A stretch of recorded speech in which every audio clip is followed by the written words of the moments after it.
স্বামীকে চেনা। ছোট্ট একটা গল্প আছে, আজকে একটু সময় আমি বেশি নিচ্ছি যেহেতু শেষ করে দিতে চাচ্ছি। আমি বেশি নেব না, ইনশাআল্লাহ আশা করি 5-6 মিনিটের মধ্যে শেষ করব।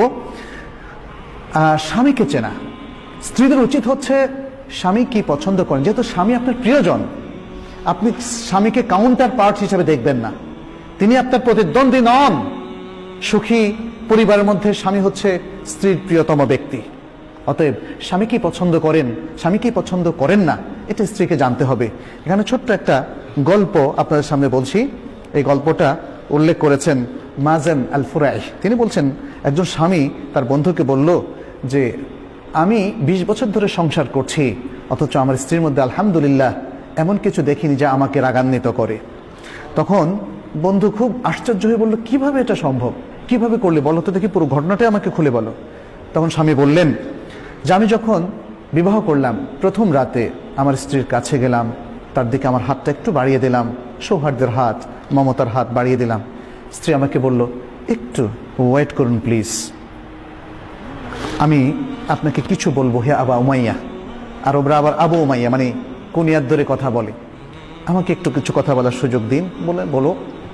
তখন স্ত্রী শুরু করলো যেভাবে, যেমন বললো আলহামদুলিল্লাহ ওয়াসসালাতু ওয়াসসালামু আলা রাসূলিল্লাহ, ছোট্ট খুতবা দিয়ে শুরু করলো। বললো আমি আপনার কাছে এমন একজন অপরিচিত মহিলা, আমাদের বিবাহবন্ধন হয়েছে আজকে প্রথমবারের মতো আমাদের সাক্ষাৎ হচ্ছে, সুতরাং এখনো তো পরিচিতি আমাদের ফুল হয়নি, আমি জানি না আপনার কি আখলাক, আমাকে আপনি বলুন যে আপনি কি পছন্দ করেন, তাহলে সেটি আমি করব, আর আমাকে বলুন আপনি কি অপছন্দ করেন, তাহলে সেটি আমি বর্জন করব। এভাবে এতটুকু কথা বলে তিনি কি বললেন, যেটা আমরা খুতবায় বলি, আকুলু কাউলি হাদা ওয়া আস্তাগফিরুল্লাহ লি ওয়া লাক, আমি আমার এই কথাটা আপনার সামনে পেশ করলাম, আর আপনার জন্য আমার জন্য আল্লাহর কাছে আমি ইস্তেগফার করছি। সুবহানাল্লাহ। অনেকে হয়তো বলবেন, আরে এটা তো দেখি ওয়াজ করতেছে বাসর রাতে, এটা তো অস্বাভাবিক রকম লাগতেছে। বাসর রাতে আমরা শুনি অন্যরকম সোহাগী কথাবার্তা, যেটা সাহিত্যের মধ্যে, গল্পের মধ্যে, উপন্যাসের মধ্যে আমরা পড়ি। আমি এখানে আমার থেকে অ্যাড করছি, সেটা হলো দেখেন, গল্প উপন্যাস আমাদের চিন্তা চেতনা কালচার পাল্টে দিয়েছে। এই যে মহিলা, অত্যন্ত বিদুষী মহিলা, অত্যন্ত দিনদার মহিলা, সে যে কথাটা বললেন, এটা আমাদের কাছে বলে কেমন ওয়াজ ওয়াজ কথাবার্তা, বিয়ের মধ্যে আবার এগুলো বলে নাকি?